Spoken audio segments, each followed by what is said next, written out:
Uunahin guys natin yung malalaki lang. Ayan, para hindi tayo masayangan ng mga bunga na ganito. Dito malalaki talaga. Grabe guys, oh.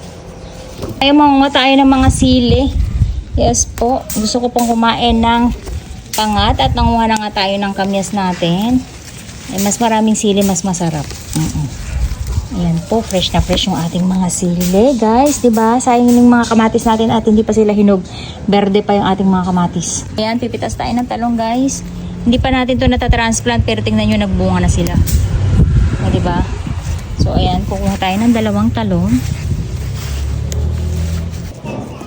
Ayan, nakakuha tayo, guys, ng 2 talong. So, hindi pa sila lumalaki ng husto. Ito yung Philippine talong natin, kaya medyo maliliit lang sila. Ayan guys, magpapanga tayo ng isda at meron tayo ditong kamyas. Tilapia, nagpabili si nanay ng tilapia. So, yung ulo ay gusto ko sinabawan. And then, yung napitas nating talong guys, galing doon sa ating taniman. And, syempre, pati yung sili natin.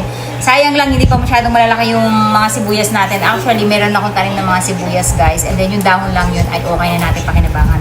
Yung mga kamatis natin hindi pa hinog, kaya ayan, bibili pa kami ng kamatis. Imagine niyo guys, libre na rin natin next time itong maka-harvest.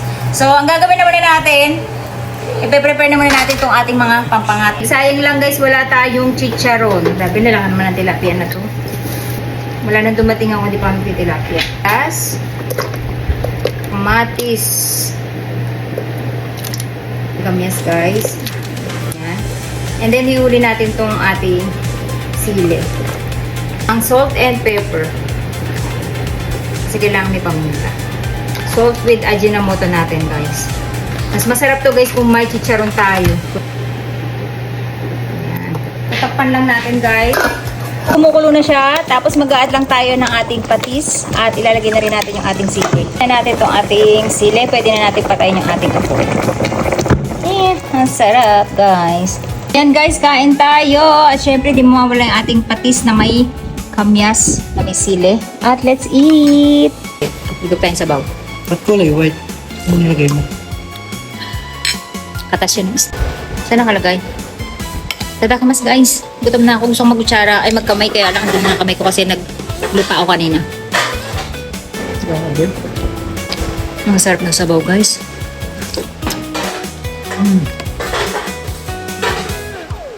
Mapaparami kain ko. Favorite ko to eh. Favorite ko ang pangat guys, alam niyo ba yun? So meron din tayong pritong tilapia. Abangan nyo yan next time guys, pati tilapia, alagaan ko na dito.